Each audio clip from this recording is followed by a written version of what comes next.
반갑습니다. 우리 앞뒤 좌우로 함께 인사하겠습니다. 당신은 존귀한 사람입니다. 당신은 존귀한 사람입니다. 한 주간 잘 지내셨죠? 오늘 함께 보실 말씀은 아가서 3장 1절부터 11절까지의 말씀입니다. 구약 성경 아가서 3장 1절부터 11절까지의 말씀입니다. 다 차리셨으면 한 절씩 교독하시고 마지막 절 합독하겠습니다. 제가 먼저 읽겠습니다. 내가 밤에 침상에서 마음으로 사랑하는 자를 찾았노라. 찾아도 찾아내지 못하였노라. 이에 내가 일어나서 소원을 돌아다니며 마음에 사랑하는 자의 거리에서나 큰 길에서나 찾으리라. 찾는 자만 하였노라. 성 안에 순찰하는 자들을 만나서 묻기를 내 마음으로 사랑하는 자를 너희가 보았느냐 하고 그를 지나치자마자 마음에 사랑하는 자를 만나서 그를 찾고 영원히 지도록 나를 잉태한 이의 방으로 가기까지 놓지 아니하니라. 예루살렘 딸들아 내가 노루와 들사슴을 두고 너에게 부탁한다. 사랑하는 자가 원하기 전에는 흔들지 말고 깨우지 말지니라. 몰약과 인양과 성인의 여러 가지 양품으로 향을 풍기며 연기 기둥처럼 거친 들에서 오는 자가 누구인가. 볼지어다 솔로몬의 가마라. 이스라엘 용사 중 60명이 둘러쌌는데 다 칼을 잡고 싸움에 익숙한 사람들이라. 밤에 둘러오는 말미암아 각기 허리에 칼을 찾느니라. 솔로몬 왕이 레바논 나무로 자기의 가마를 만들었는데 그 기둥은 은이요 바닥은 금이요 자리는 자색 깔대라. 그 안에는 예루살렘 딸들의 사랑이 엮여져 있구나. 함께 읽겠습니다. 시온의 딸들아 나와서 솔로몬 왕을 보라. 오는 날 마음이 기쁠 때에 그의 어머니가 시온 왕관이 그 머리에 있구나. 아멘. 가정에 임한 하나님 나라 시리즈 세 번째 시간입니다. 지난주는요 사랑의 꽃이 필 때 작은 여우가 나타나서 포도원을 아름다운 포도원을 망치는 내용을 함께 나누었습니다. 기억해야 하는 것은 좋을 때 방해가 온다는 거예요. 좋은 순간에 하나님과 나의 관계가 좋을 때, 교회 공동체 안의 관계가 좋을 때, 가족 관계가 좋을 때 사탄은 우리를 방해합니다. 그런데 그 방해는 큰 문제가 아니라 작은 문제를 통해서 옵니다. 사소한 말 한마디에 마음이 상하고 관계가 깨어지게 되지요. 내 입장에서 말하고 생각하고 행동하는 이기심 때문에 관계가 힘들어집니다. 그러나 희망적인 것은 그 작은 여우를 잡을 때 관계가 더 깊은 연합으로 이어진다고 말씀드렸습니다. 지난 한 주간 동안 여러분의 인생의 작은 여우를 잘 잡고 오셨습니까? 네, 오늘은 우리가 신뢰는 시간과 함께 형성된다라고 하는 제목으로 하나님 말씀을 함께 나누겠습니다. 관계에 있어서 신뢰가 참으로 중요합니다. 신뢰를 형성한다는 것은 굉장히 중요한데요. 신뢰한다, 내가 당신을 신뢰합니다 라고 하는 것은 믿고 의지한다 라고 하는 표현이 될 것입니다.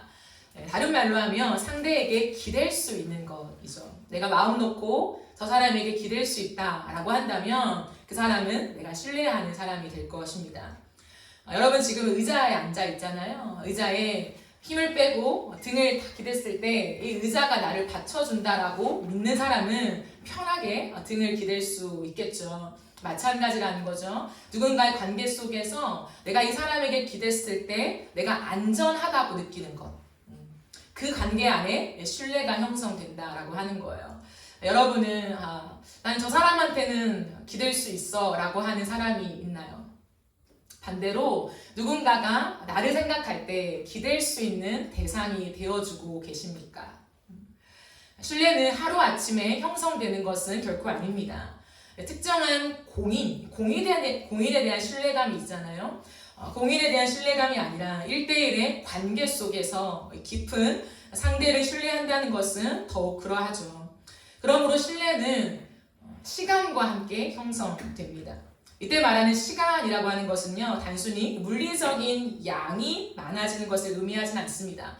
오랜 시간이 쌓이고 세월이 흘러가다 보면 자연스럽게 신뢰가 형성되지 그것이 아니라는 것이죠. 그렇다면 신뢰는 어떤 시간과 함께 형성되는 것일까요? 신뢰는 기다리는 시간과 함께 형성됩니다. 오늘 본문의 전개는 어떻게 보면 2장과 개연성이 약해 보입니다. 2장에 보면 분명히 솔로몬이 술람이 여인에게 나의 사랑, 나의 어여쁜 자야, 일어나서 함께 가자라고 말했는데요. 3장에서는 그런 솔로몬이 사라져 버렸습니다. 그래서 솔로몬을 간절히 찾고 있는 술람이 여인의 모습이 등장하고 있죠. 많은 학자들은요, 이 부분을 당시 유대 결혼 문화에 빗대어서 해석하기도 합니다. 당시 유대 결혼 문화는요, 먼저 정혼을 해요. 이 사람과 내가 앞으로 결혼을 할 거다라고 약속을 하죠. 그러면 신랑이 약 1년 가까이 집을 지으러 갑니다. 곧바로 결혼식을 하는 게 아니라요. 그러면 신랑은 아버지와 함께 자신이 이제 결혼해서 아내와 살 집을 짓고 있고요. 그 1년 여간의 시간 동안에 신부는 정결한 마음으로 신랑을 기다린다는 거. 그러면서 어느 날 갑자기 신랑이 와요. 그러면 저 마을 어귀에서부터 신랑이 오는 소문이 들리잖아요. 그때 신부가 결혼식을 준비합니다. 그러니까 갑자기 준비하는 것이 아니라 미리 준비하고 있다가 갑작스럽게 온 것 같은 그 신랑을 맞아서 결혼식을 진행하는 거죠. 그래서 유대 문화에서 결혼식은 하루 만에 이 짧은 시간에 이루어지지 않잖아요. 그냥 오랜 시간 동안에 계속해서 이 잔치를 즐기며 마을 사람들과 함께하는 그런 문화가 있습니다. 이런 배경 속에서요, 이 3장이 마치 정혼과 결혼 사이에 있는 이야기다라고 많은 학자들이 동의하며 그렇게 이해합니다. 그런데요, 이 시간을 기다리는 여인의 모습에 오늘 좀 집중하면 좋을 것 같습니다. 1절 말씀을 한 번 더 보시면요. 내가 밤에 침상에서 마음으로 사랑하는 자를 찾았노라. 찾아도 찾아내지 못하였노라 라고 얘기를 해요. 밤에에 해당하는 히브리어는 복수형으로 쓰여져 있습니다. 그러니 이 말은 즉 밤새도록 찾았다라는 거죠. 술람이 여인은 밤새 꿈을 꾸었는데 그 꿈에서조차 솔로몬을 찾고 있습니다. 이어지는 2절, 3절 내용을 보시면요. 이에 내가 일어나서 성 안을 돌아다니며 마음에 사랑하는 자를 거리에서나 큰 길에서나 찾으리라 하고 찾으나 만나지 못하였노라.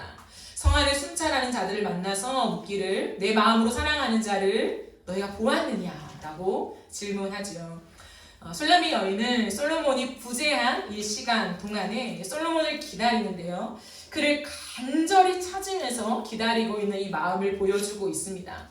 온다고 했으니까 언젠간 오겠지라고 하는 태도를 가지면서 자신의 일상을 그냥 살아가는 것이 아니에요. 신뢰라는 것은 막연한 기다림이 아닙니다. 막연하게 기다릴 때 형성되는 것이 아니라 신뢰라는 것은 적극적인 기다림 속에서 형성되어지는 것입니다.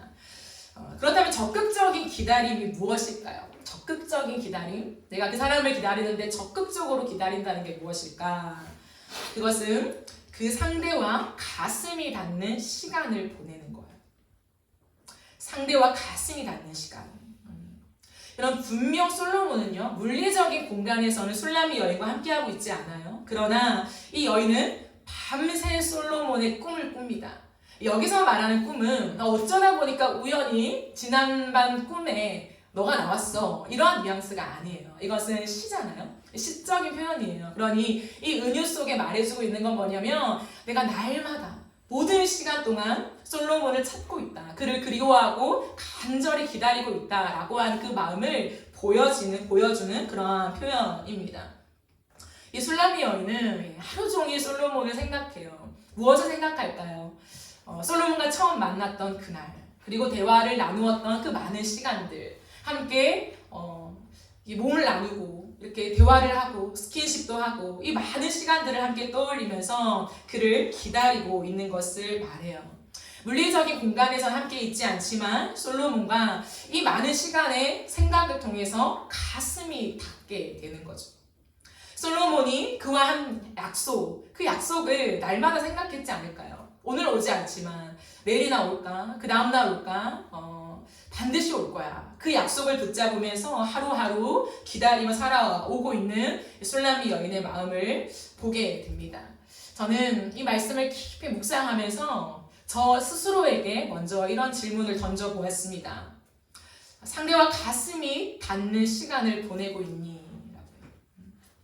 너는 이 바쁘고 분주한 삶을 살아가면서 누구와 가슴이 닿는 시간을 얼마나 보내고 있니? 라고 하는 질문을 스스로에게 해보았습니다. 여러분은 어떠십니까? 바쁘고 분주한 현대사회를 살아가시면서 다른 사람과 가슴이 닿는 시간을 보내고 계십니까? 누군가 오랜 대화를 나눌 때가 있어요. 그죠? 몇 시간, 이렇게 2시간, 3시간이면 꽤 긴 시간 대화를 하는 거죠, 요즘에는. 오랜 시간 대화를 하지만 안타깝게도 가슴이 닿지 않을 때가 있어요. 마치 비즈니스 관계처럼 필요한 소통만 하고 내가 원하는 것을 얻어가는 경우는 참 많죠. 때론 반대로 너무 친해요. 친해서 자주 만나고 밥도 먹고 많은 시간을 함께 합니다. 그런데도 가슴이 닿지 않는 경우가 있어요. 여러분은 가슴이 닿는다는 것이 무엇인지 아십니까? 짧고 길고 어떤 시간의 분량의 차이를 떠나서 그 사람과 내가 가슴이 탁 맞닿아서 내 영이 지금 소통하고 있다. 저 사람과 내 영이 닿고 있다. 내 마음이 닿고 있다. 라고 느끼는 그 무엇이요. 지난 한 주간을 보내면서 여러분 일주일이면 짧은 것 같죠. 그러나 꽤나 긴 시간이에요. 우리의 인생 속에 일주일은 참 긴 시간인데 이 한 주를 보내면서 누구와 가슴이 닿는 시간, 가슴이 닿는 대화를 나눠본 적 있습니까? 한번 지난 일주일을 한번 떠올려 보세요. 내가 누구와 수많은 대화를 했을 거예요. 업무적인 대화, 아니면 친구와의 대화, 누군가와의 카톡, 전화, 대면해서 얘기하는 거. 그런데 그 모든 과정 속에 내 가슴이 탁 닿는, 그리고 상대의 가슴이 내 안에 탁 닿는 그 맞아지는 그런 때를 이번 한 주간 동안 언제 경험해 보셨습니까? 상대와 가슴이 닿는 시간을 보내는 첫 걸음은요, 그 사람을 진심으로 알기 원하는 마음에 있어요. 찾는 마음이에요. 찾는 마음. 이 술람미 여인이 솔로몬을 끝없이 찾는 마음. 이 마음처럼 우리의 마음에 누군가를 간절히 찾는 마음이 있을 때 그 사람 마음에 우리가 닿게 된다라고 하는 거예요. 대화를 해야 하니까 말을 하는 거 말고, 만나야 하니까 만나는 거 말고요. 같이 밥을 먹어야 하니까 오늘도 뭐 먹을까, 즐거운 대화죠. 그런 형식적인 밥 먹는 관계가 아니라 내가 적극적으로 그 사람을 알길 원해서 다가가는 것. 그 사람 마음에 닿기를 원하는 그 마음이 있으십니까? 그러려면 그 상대가 나의 시간 안에 담겨야 해요. 그러면 사람이 내게 주어진 시간 안에 담긴다는 것이 무엇인지 아십니까? 이 감각을 우리 놓치면 안 돼요. 사람을 만나고 눈빛을 교감하고 많은 대화와 업무적인 처리를 하는 것도 너무 중요하지만 사람이 내 시간 안에 담긴다? 그게 뭐지? 여기에 대한 이해함들이 우리 안에 있어야 합니다. 왜냐하면 그럴 때 그 사람에게 마음의 문이 열리거든요. 우리는 기계가 아니라 인격을 가진 존재예요. 아주 특별한 존재입니다. 오감이 있는 존재죠. 그러면 내가 누군가의 마음에 담기기 원하고 누군가가 내 마음에 담기는 이 소통이 일어날 때요, 그 사람에게 마음의 문이 열려요. 사람은 마음의 문이 열려야 되거든요. 대면하고 있어도 마음의 문을 닫거나 조금 열려있는 경우가 허다합니다. 근데 내 마음이 활짝 열린다. 이거 엄청난 축복이죠. 누군가에게 가감없이 내 마음을 활짝 보여줄 수 있다는 건 축복이거든요. 사람의 마음이 열려요. 그리고 그 사람과 대화를 하고 싶어져요. 그 사람이 말을 거니까 대화를 할 수밖에 없는 상황이니까 그런 것도 있지만, 제가 말하는 것은 내 마음에 저 사람과 대화를 하고 싶다, 저 사람과 말을 섞고 싶다 하는 마음들이 우리 안에 든다는 거죠. 그렇게 대화할 때 특징이 있습니다. 반드시 상대의 눈을 맞춥니다. 사람이라는 존재는 진짜 특별하거든요. 하나님이 우리를 정말 특별하게 디자인하셨어요. 그런데 사람은 입으로만 말을 하는 것이 아니라 눈으로도 말을 해요. 눈으로 말할 때 그 사람의 마음과 중심을 더 잘 읽을 때가 있어요. 우리는 이제 성인이잖아요. 많은 것들을 경험하고 사람의 구조를 이미 안다는 거죠. 그러한 배경에서 여러분과 함께 나눈다면 사람이란 존재는 입으로 얘기하죠. 저도 지금 입으로 여러분과 얘기하죠. 그러나 특별히 이런 강연, 1대 다수에게 내가 무언가를 얘기하는 자리 말고 1대1로 그 사람과 함께 내가 대화할 때는요, 입으로만 얘기하는 것 같지만 아니요, 눈빛으로 얘기를 해요. 그 사람의 눈에 무엇을 말하고 있는가, 그 사람의 눈이 말하고 있어요. 근데 눈이 말하는 것을 읽어갈 때에 마음이 닿아요.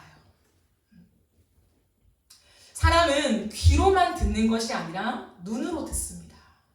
이걸 알아야 돼요. 그래서 눈빛을 마주하는 게 얼마나 중요한지 몰라요. 우리가 흔히 그러잖아요. 얘기 듣고 있어. 바쁜 업무를 할 때. 잠깐 그럴 수 있습니다. 그러나 1대1로 내가 저 사람과 정말 깊은 대화와 관계를 이어가고 싶은 사람에게는 우리가 피해야 할 행동이 뭐냐면 다 듣고 있어 말해 이거예요. 사람의 구조를 모르는 거죠. 사람은 귀로만 듣지 않고 눈으로 들어요. 그리고 상대방이 나를 어떻게 듣는지를 읽어갑니다. 상대가. 저 사람은 지금 나와 대화하고 말로는 친하게 지내고 싶고 나의 마음을 알고 싶다라고 말하지만 그 사람의 태도, 눈빛이 어디를 향하고 있느냐에 따라서요. 마음을 읽을 수가 있어요. 괜찮아. 얘기 다 듣고 있어. 난 멀티가 가능해. 라고 얘기하지만 사실은 내가 너에게 오롯이 집중할 순 없어. 라고 하는 표현이죠.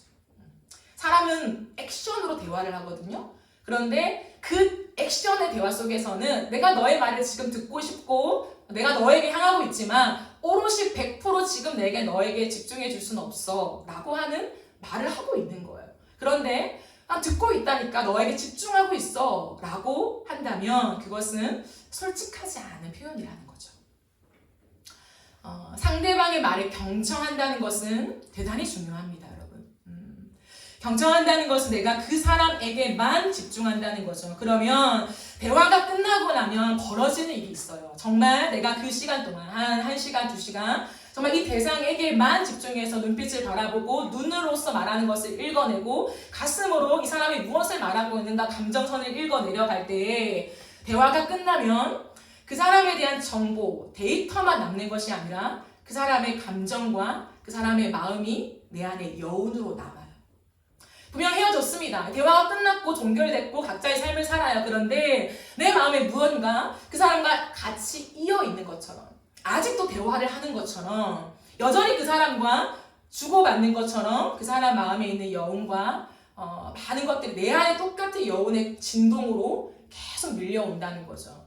놀라운 것은 뭐냐면 그 여운을 가지고 갈 때 그 시간 속에 신뢰가 형성돼요.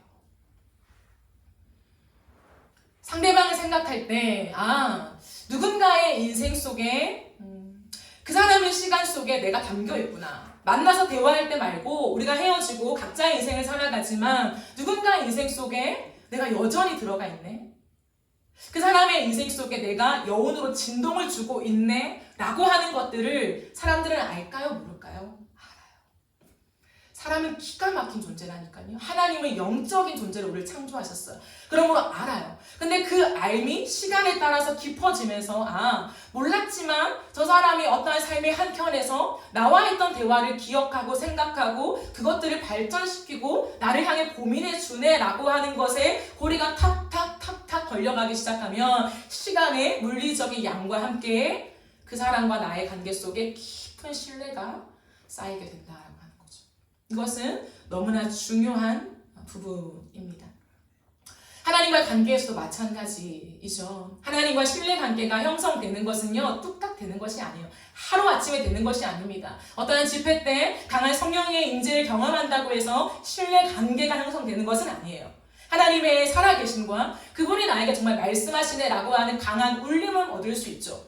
하나님 나를 사랑하셔 라고 하는 감각은 우리가 익힐 수 있죠. 그러나 하나님과 관계 속에 깊은 신뢰, 그 신뢰는 형성되지 않아요.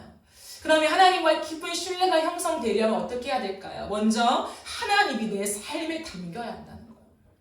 이렇게 우리가 공적인 예배를 드리잖아요. 그러면 하나님 분명히 여러분의 마음속에 무언가 울림을 주실 거예요. 제가 말씀드리잖아요.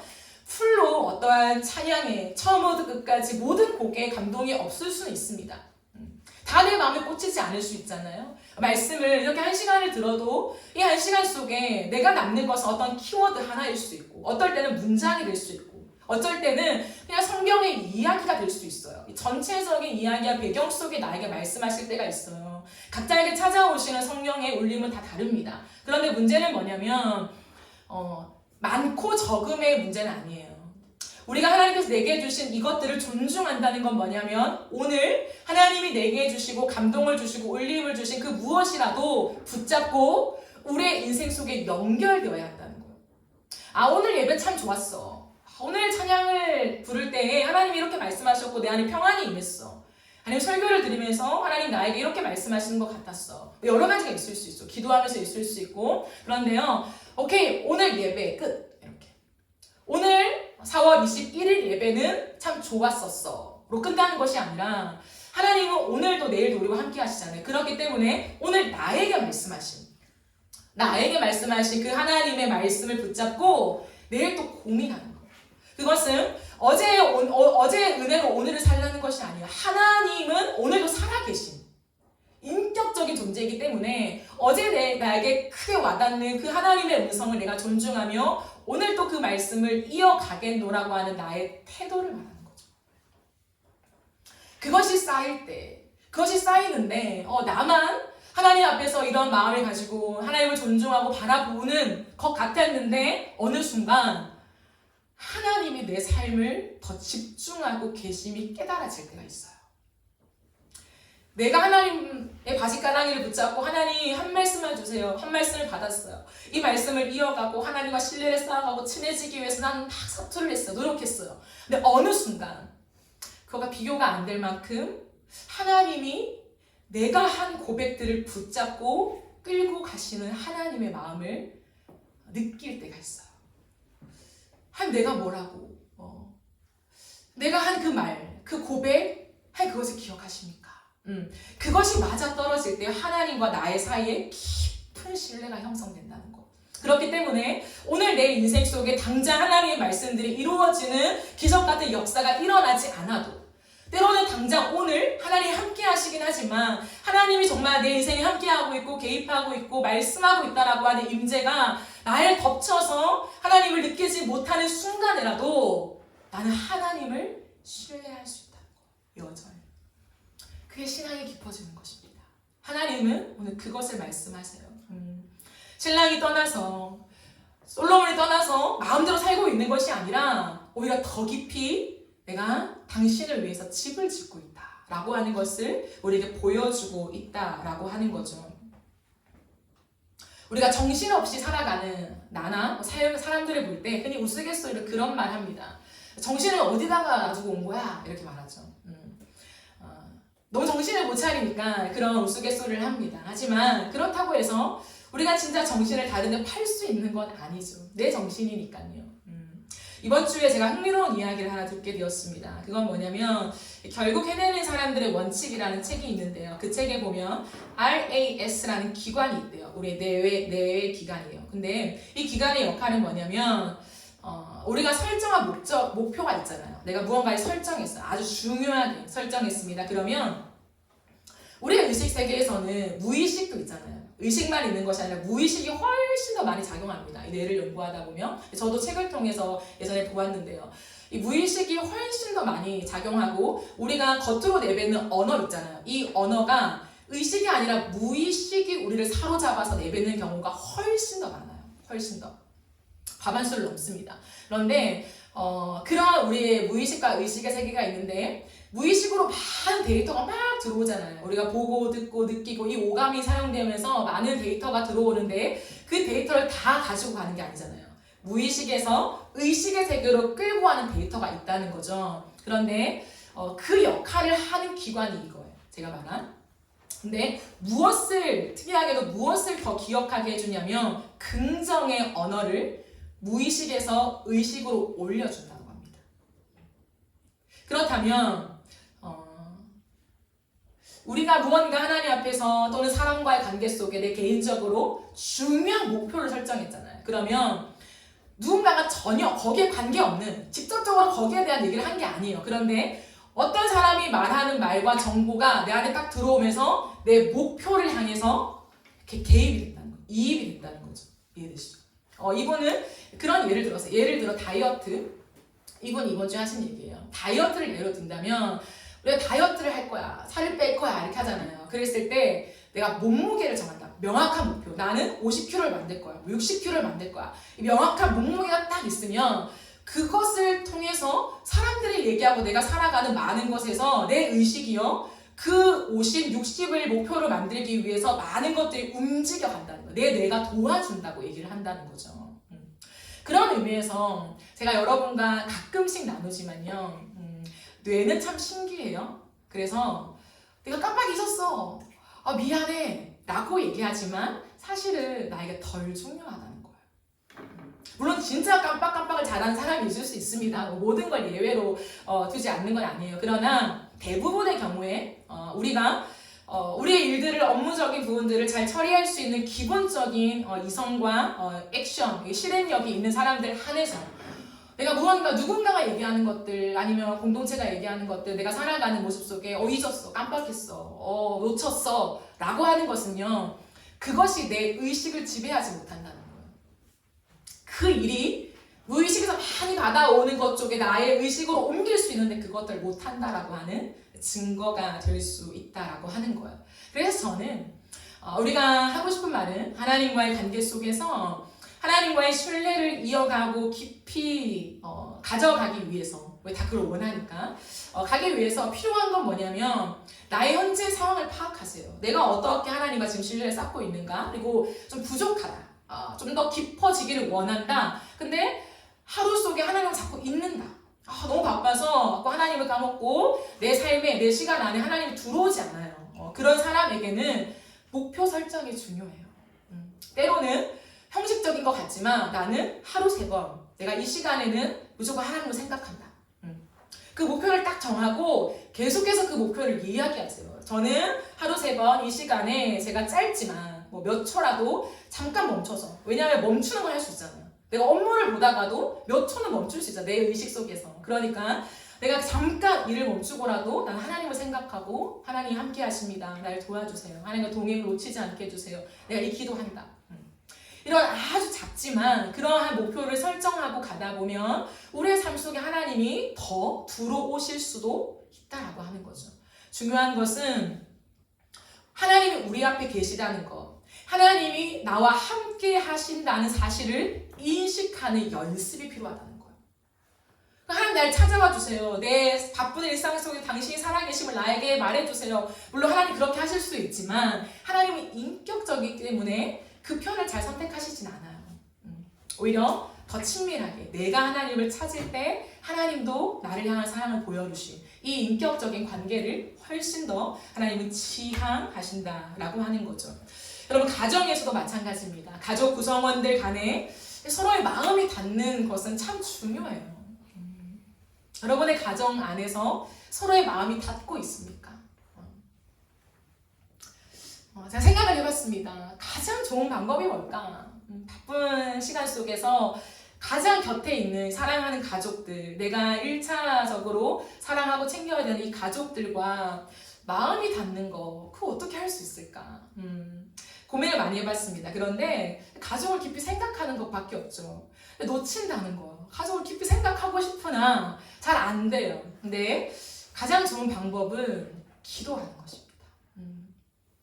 그 기도는 뭐냐면 물론 1차적인 의미로서는 기도 제목들이 있잖아요. 내가 우리 가족을 생각했을 때 그 구성원들을 생각할 때 기도 제목이 있고 그 사람들이 스스로가 가진 기도 제목이 있어요. 그것을 하나님께 올려드리면 기도하는 것도 중요합니다. 근데 제가 여러분과 나누고 싶은 건 뭐냐면 그 사람을 하나님께로 인도하는 기도가 필요해요.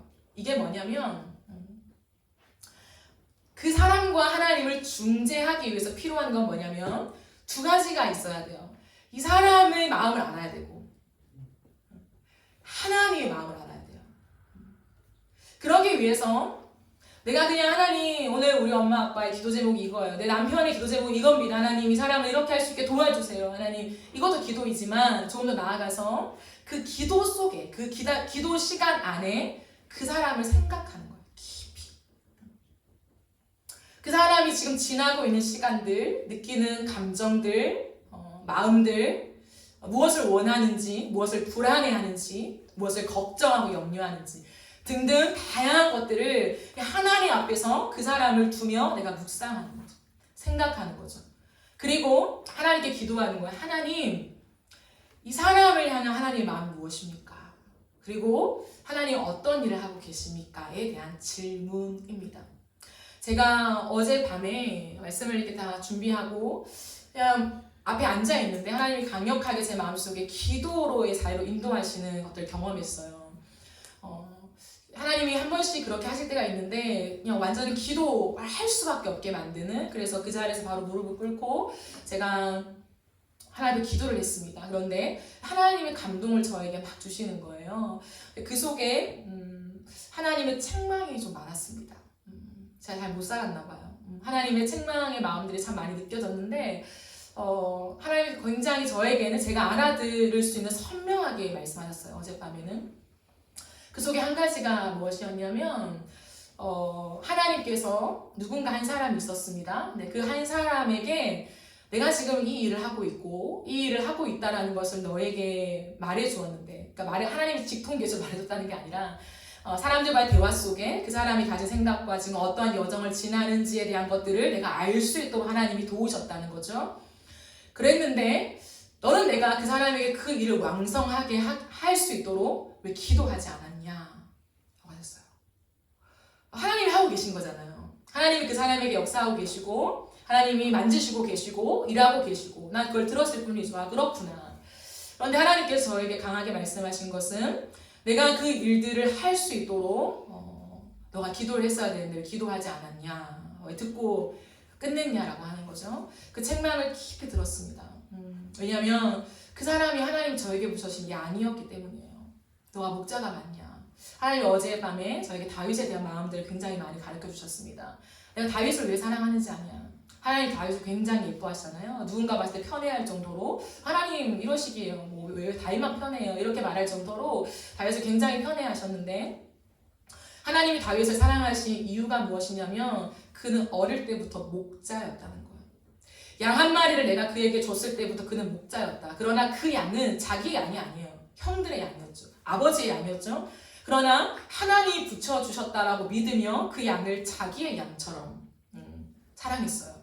어떻게 그럴 수 있나? 10대 그 어린 나이에 자기 양도 아니고 그냥 심부름시킨 형들이 자기 하기 싫어가지고 야 내 양 좀 쳐 라고 어찌 보면 자기 일을 전가시킨 그 양을 어떻게 진실하게 자신의 목숨을 다 바쳐서 사자와 곰의 발톱에서까지 건져낼 만큼 내가 죽어도 좋다. 이 양 한 마리를 살리겠다라는 그 태도를 10대 때 견지할 수 있었는가? 라고 했을 때 하나님과의 깊은 관계 속에 하나님이 자신을 얼마나 사랑하시는지를 깨닫고 자기가 하나님을 향해서 어떤 고백들을 하는지를 알고 그 누림이 있었기 때문에 그것이 하나님께서 내게 붙여주신 양을 향한 다윗의 태도였다는 거예요. 10대 때. 하나님 제게 물으셨습니다. 네가 목자냐? 내가 너에게 붙여주신 그 양에게 내가 하고 있는 일에 너는 기도로 동참해야 한다라고 하는 하나님의 큰 책망의 말씀을 제가 들었습니다. 그건 것 같아요. 모든 사람은 잘 모르겠습니다. 하지만 우리에게 반드시 우리 곁에 붙여준 양과 같은 사람이 있어요. 나이를 떠나서 하나님이 내게 붙여주신 한 사람 한 사람들이 있다는 거죠. 저는 가장 가깝게는 가족이라고 생각합니다. 그렇다면 그 사람에게 하나님이 지금 하고 계신 일들이 분명히 있다는 거예요. 안 하실 일은 없어요. 무언가 하고 계세요. 하나님에게 침묵도 하나님은 말씀이시거든요. 일하고 계신다는 거거든요. 그렇기 때문에 그 하나님 무엇을 하고 계십니까? 라고 하는 것을 하나님께 여쭈어보며 하나님과 그 사람 사이에 중재자로, 중보기도자로 서는 그 역할 속에 그 사람의 마음 깊은 곳에 닿을 수 있다는 것을 여러분이 기억하시면 좋을 것 같아요. 그랬을 때 그 사람을 향한 사랑의 마음이 생겨서 눈을 쳐다보게 돼요. 제가 계속 눈빛을 얘기하잖아요. 눈을 마주하는 거, 부모님과 눈을 마주하는 거 굉장히 중요하거든요. 그래야 경청하게 되어 있습니다. 제가 왜 이렇게 내가 이 태도를 알게 됐지? 라고 생각을 해봤어요. 어느 순간. 왜냐하면 사람들이요 대화를 할 때 생각보다 눈을 마주하지 않아요. 요즘 시대는 더욱더 내가 너를 무시할 거야 그런 것이 아니라 그냥 우리에게 익숙한 게 뭐냐면 핸드폰을 보고 대화하는 거, 갑자기 핸드폰을 터치하는 거, 연락이 와서 그런 건 아니지만 워치를 보는 거, 그러니까 되게 주의가 산만하다는 거예요. 무언가를 만지작거린다든지 내가 이 사람과 대화할 때 이 사람에게만 집중하는 것이 참 어렵게 느껴져요. 잘 안 된다는 거예요, 이 시대에. 근데 나는 왜 그게 잘 됐지? 그걸 또 원하게 되지, 부족하지만 라고 했을 때에 저희 엄마가 어릴 때부터 항상 그 교육을 시키셨어요. 그러니까 교육을 시키려고 시킨 것이 아니라 항상 이랬어요. 선영아, 얘기 좀 하자. 선영아 좀 앉아봐. 엄마 얘기해. 저의 이야기를 제가 하잖아요. 섞어서. 항상 제가 그랬어요. 엄마 얘기해. 책상 앞에 아니면 TV를 보면서 아니면 뭘 하면서 얘기 듣고 있어. 귀찮다는 거죠. 다 듣고 있어. 근데 엄마는 항상 아니야 선영아 여기 앉아봐. 때로는 제 손을 이렇게 끌고 가시면서 엄마 앞에 다 앉혀요. 그리고는 엄마가 하고 싶은 얘기를 하세요. 그리고는 항상 이렇게 말씀하셨어요. 항상 너는 어떻게 생각하니? 제가 그때는 몰랐어요. 많은 시간이 지나오면서 엄마와의 대화가 어땠는지 생각을 못했어요. 그런데 이 많은 고민을 겪으면서 제가 내가 어릴 때부터 엄마와 이런 대화를 했구나. 엄마가 항상 제 눈을 마주했거든요. 부산 사람들은 조금 더 약간 이렇게 오글거리는 게 있어요. 근데 저희 엄마는 항상 대화할 때는 저를 앉혀놓고 눈빛을 마주하며 엄마 얘기를 하고 그리고 끝에 엄마 얘기하고 끝나는 게 아니에요. 이렇게 해야 돼. 난 이렇게 생각해. 라고 하신 적이 없고 항상 넌 어떻게 생각하니? 너의 생각을 말해봐. 넌 어떻게 하고 싶어? 라고 들어주셨어요. 경청. 그것이 나의 태도로 형성됐구나. 그리고 하나님과의 관계 속에 발전됐구나 라고 하는 생각을 하게 되었습니다. 가장 가까운 가족의 문화 속에 내 태도가 형성돼요.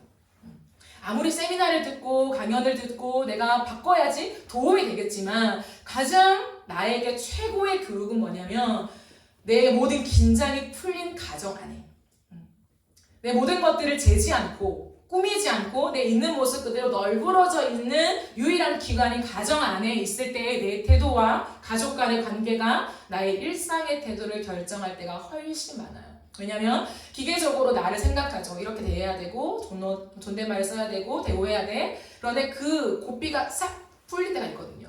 분위기가 풀린다거나 막 여러 가지 내가 그냥 툭툭 튀어나올 때가 있어요. 그때가 원래 내 본 모습이라고 하는 거죠. 그래서 우리가 가정 안에서의 이 경청 많은 얘기를 할 때 사실은 내 업무와 많은 것들을 그만두고 그 사람에게만 몰입하는 건 쉽진 않아요. 그러나 그것들 끊임없이 훈련해야 됩니다. 여러분 이 시대의 키워드가 무엇입니까? 여러 가지 키워드가 있지만 지금 집중하고 있는 키워드 중에 하나가 몰입입니다. 서점에 가봐도 많은 책들 중에서 몰입이라는 단어가 굉장히 많이 등장합니다. 몰입이 안 되는 시대라는 거, 집중력이 약해진다는 거죠. 여러분 아시잖아요. 도둑맞은 집중력 이런 책들. 굉장히 히트를 치고 베스트셀러에서 계속 내려오지 않고 있어요. 사람들은 그 책을 읽는다는 거죠. 그러나 잘 되지 않는다는 거예요. 읽는다는 것은 되게 부족하다는 거예요. 부족함이 있기 때문에 읽거든요. 집중력이 부족하고 몰입이 안 되는 것을 알지만 좀처럼 이렇게 잘 되지 않는. 몰입이 필요합니다. 그런데 서점에서 나와 있는 모든 책들의 몰입의 의미는 일에 대한 몰입이지. 너가 원하는 거에 대해 몰입해봐. 너가 원하는 거 설정하고 목표를 설정하고 거기에 몰입하고 집중해서 그 목표를 이루기 위해 달려가 라고 하는 것이 이 시대가 얘기하는 몰입입니다. 근데 저는 사람에게 몰입하라고 말하고 싶어요. 경청할 때 몰입하라고 말하고 싶어요. 내가 이 사람과 10분을 대화하든 3시간을 대화하든 이 사람에게만 몰입하는 것이 무엇인지를 알아야 돼요. 우리가 바쁜 거 압니다. 저도 바빠요. 하지만 부단히 노력하는 게 뭐냐면 내 앞에 이 사람이 있다면 이 사람보다 바쁜 게 뭐가 있냐. 내 바쁜 시간을 쪼개서 어쨌든 이 사람을 만났다면 이 사람에게 이 시간 안에 내가 하나님께 몰입하고 하나님께 듣기 위해 몰입하고 서로에게 듣기 위해 몰입하는 것이 너무나 중요한 태도라는 것을 여러분과 함께 나누고 싶습니다. 이 경청이 있을 때 그 사람의 말 한마디 한마디 눈빛 무엇을 말하고자 하는 것일까. 때로는 말이 어설픈 사람들이 있어요. 속내는 열이지만 그 10 중에서 5도 얘기 못하는 사람이 있거든요. 그러면 우리가 그 사람과 항상 듣는 내용으로만 데이터로만 그 사람과 관계하면 오해가 쌓이기 쉬워요. 그리고 내가 생각하는 기준 안에서 그 사람을 판단하게 되죠. 이 사람이 이렇게 말했으니까 이런 사람이겠구나. 이 사람이 이렇게 전달했으니까 이런 마음으로 이런 생각으로 가치관으로 살아가는구나까지밖에 못 가요. 그런데 사람은 더 깊이 나아가야 된다는 거예요. 때로는 다 풀어서 10에 10을 다 얘기하지 못해도 5밖에 설명할 수 없는 때로는 말의 서툼을 가진 사람이라 할지라도 그 사람 마음 안에 있는 5를 읽어줄 수 있어야 돼요. 100%까지는 아니어도 4라도 3이라도 이라도 더 읽어주기 위해서 그 사람에게 몰입하는 거, 눈빛과 제스처와 말할 때 떨림과 왜 저렇게 떨리면서 말하지? 왜 입이 파르르 떨리지? 이런 것들을 읽어가는 교감이 있어야 사람됨이 나온다는 거예요. 사람됨. 신뢰는 사람됨을 통해 형성됩니다. 여러분 그렇지 않아요? 내가 누군가를 신뢰한다 했을 때 물론 능력이 탁월한 사람을 신뢰할 수 있겠죠. 일을 할 때. 근데 정말 내가 이 사람을 신뢰한다. 인격적으로, 인간적으로 정말 내가 신뢰한다라고 했을 때는요. 이 사람이 가진 능력, 돈, 지위, 백그라운드 때문에 신뢰하는 것이 아니에요. 그 사람의 됨됨이. 그 사람이 가진 변하지 않는 성품. 이 사람은 그래도 내 모든 것들을 말해도 나에 대한 편견 없이 나를 이해해 줄 거야. 라고 하는 그 믿음. 그것이 결국 신뢰를 형성한다라고 하는 거죠. 이 관계로 지속해 갈 때에 신뢰가 형성돼요. 나도 누군가에게 신뢰를 주는 사람이 됩니다. 그래서 누군가가 저 사람 믿고 가도 되겠다. 사람만 의지한다는 게 아니에요. 아시죠? 그러나 인간관계 안에서 저 사람이 말하는 거라면 내가 다 몰라도 이해하지 못해도 믿고 가도 안전하겠다 하는 마음이 생겨요. 그런 사람이 되고 싶지 않으십니까? 우리가 누군가에게도 내가 기댈 수 있는 사람 필요해요. 내 인생을 걸어가면서 나도 저 사람에게 기대고 싶고 누군가도 나에게 그 말을 하고 기댈 수 있는 이 관계가 형성된다는 것은 너무나 중요합니다. 그리고 가정 안에서 그것이 형성되지 못하면 우리 안에는 훨씬 더 많은 불안과 결핍을 느끼게 돼요. 그래서 부모님과의 관계 속에, 형제와의 관계 속에, 그리고 부부와의 관계 속에, 이 많은 가정 관계 속에 경청하는 거, 그 사람의 마음에 닿기 위해서 내가 어느덧 무엇을 하고 있는가에 대한 점검. 때로 놓칠 때도 있지만 또 점검해 가는 거예요. 내가 놓쳤네. 또 기계적으로 내가 또 바쁘게 일 처리를 하면서 이 사람을 대했네. 그 가족 간의 관계를 다시금 설정하고 나아가는 방향으로 간다면 우리는 훨씬 더 나아질 수 있다라고 하는 거죠. 마지막만 살펴보겠습니다. 오늘 본문에서 기다림을 뚫고 드디어 솔로몬 왕이 와요. 6절, 8절 말씀을 참고해 주시고요. 여러분 7절로 봐도 솔로몬의 가마라 가죠. 그토록 기다렸는데 약속만 하고 떠난 이가 아니라 약속했으며 반드시 다시 오는 솔로몬의 가마를 확인하는 거예요. 솔로몬이 왔다. 그리고 11절을 보십시오. 시온의 딸들아 나와서 솔로몬 왕을 보라. 혼인날 마음이 기쁠 때 그의 어머니가 씌운 왕관이 그 머리에 있구나 라고 하죠. 결혼식이라는 거죠.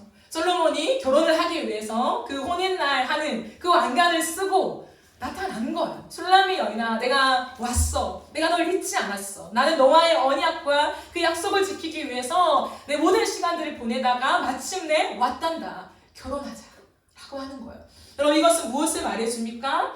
반드시 다시 오겠다 약속하신 예수님의 언약을 우리에게 말해주는 거예요. 예수님 그분은 말하고 이행하지 않는 일이 없다는 거예요. 내가 다시 올게 라고 말하고서는 바쁘게 많은 일들을 한다고 나에게 오지 않을 그럴 분이 아니라는 거예요.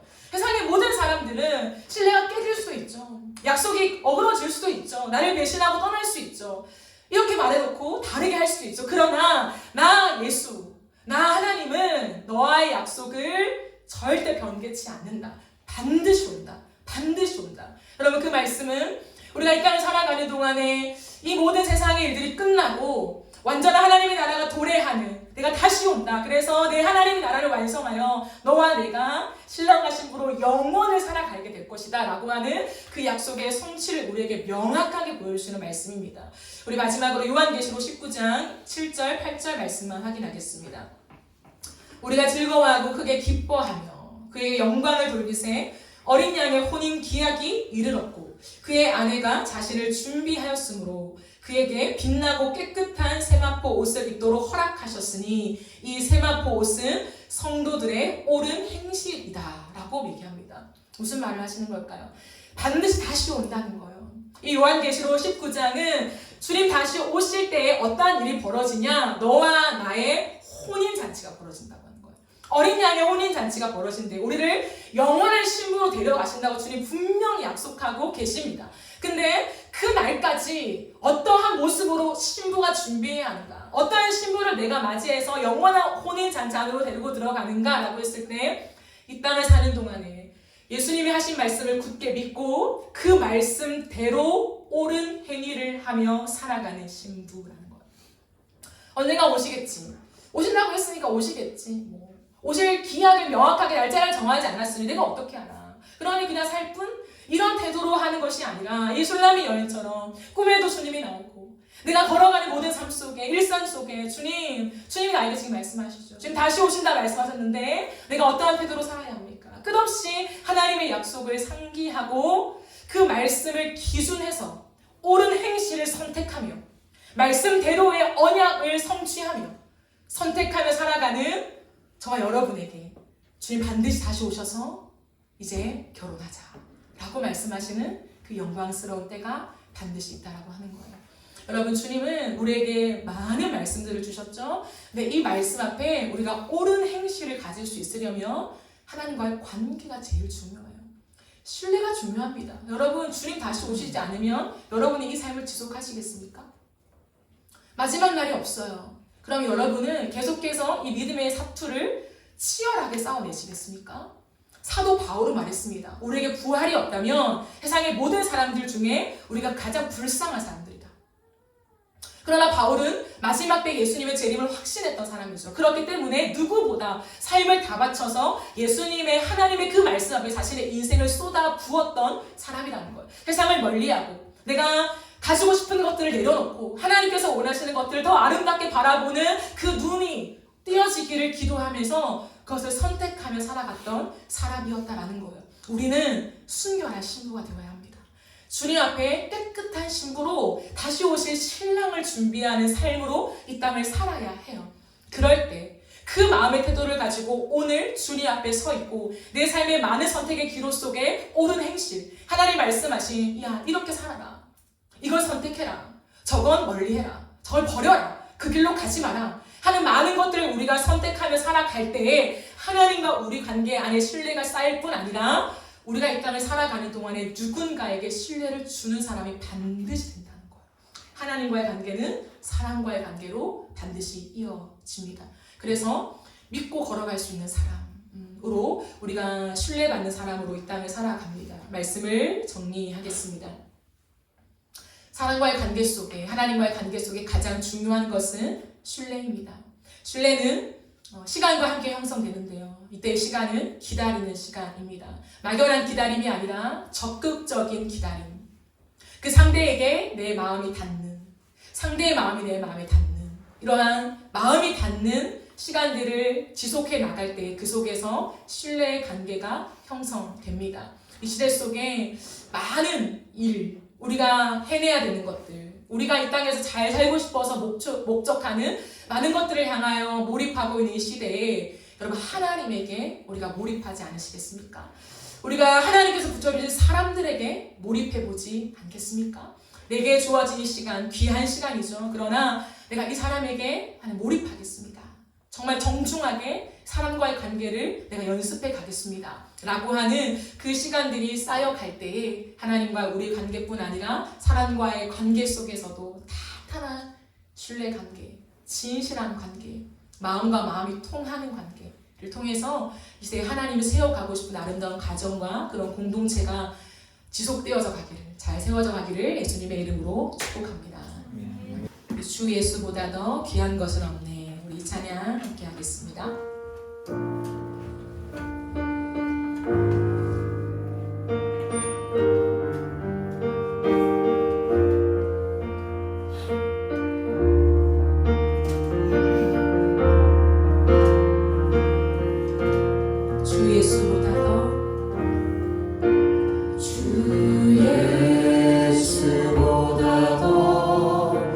귀한 것은 없네. 이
우리의 신음소리에도 응답하신다 하시잖아요. 다 설명하지 못한 내 내면의 이야기들을 굳이 설득력 있는 말로 표현하지 않아도 하나님은 우리의 마음, 나보다 더 잘 아시는 분이 우리 주님이십니다. 하나님의 이 사랑이 오늘 우리에게 느껴지며 하나님의 마음이 여러분에게 닿았으면 좋겠습니다. 내가 너의 모든 마음을 안다. 내가 너의 모든 기도를 듣고 있다. 하나님 앞에서 그 사랑을 받은 자로서 우리 또한 하나님께 마음을 맞추며 하나님의 음성에 경청하는 태도로 살아가기로 결단합시다. 하나님, 나에게 말씀하여 주옵소서. 또한 나에게 감동 주시는 그 말씀을 내가 정말 귀하게 여기며 경청하며 그것들을 내 마음의 영혼으로 남기며 끝없이 묵상하며 나아갈 때에 그 시간을 통해 하나님과의 깊은 신뢰가 형성되어지게 하여 주시옵소서. 우리 시간 각자의 고백을 따라 기도하며 나가겠습니다. 네, 하나님 아버지, 우리가 주님 앞으로 나아갑니다. 하나님, 네, 이 안에서의 말씀 속에서 하나님과 우리의 관계 속에 깊은 신뢰의 관계가 쌓이기 원하시는 하나님의 마음을 알고려 합니다. 하나님, 그저 한 번 한 번 큰 사건 때문만이 아니라 우리 하나님과의 관계 속에 하나님 깊은 임재를 누리며 하나님과의 관계 속에 그 신뢰의 하나님 형성들이 활발하게 일어나기를 원합니다. 나에 대해서 집중하고 계시며 나에게 몰입하고 계시며 내 마음의 숨은 의도까지를 알고 계신 하나님, 오해하지 않으시며 모든 것을 하나님 가감없이 받고 하나님 내 모든 것들 주고 계신 하나님, 내가 너의 마음을 안다. 설득력 있는 말로 논리적으로 말하지 않아도 내가 너의 생각과 너의 마음과 너의 원함을 내가 알고 있다. 주님 말씀하십니다. 하나님, 우리의 마음을 읽고 계십니다. 아버지, 주님을 믿으며 나 또한 주님 앞에 반응하며 나아가기를 원합니다. 하나님 말씀 앞에 하나님 한 키워드라도, 한 단어라도, 한 문장이라도, 한 감동이라도 주님, 내가 그것을 받으며 하나님과의 관계 속에 영혼을 남기는 자로 살아가기를 원합니다. 묵상하며 성들을 발전시키며 하나님 끝없이 하나님과 대화하며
찬양으로 고백하였듯이 우리가 사랑하고 있고 집중하고 있고 찾는 것이 무엇인가에 대한 점검이 필요합니다.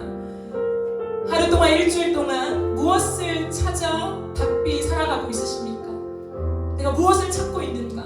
이 열심 뒤에 내가 무엇을 정말 손에 쥐고 싶고 얻고 싶은가?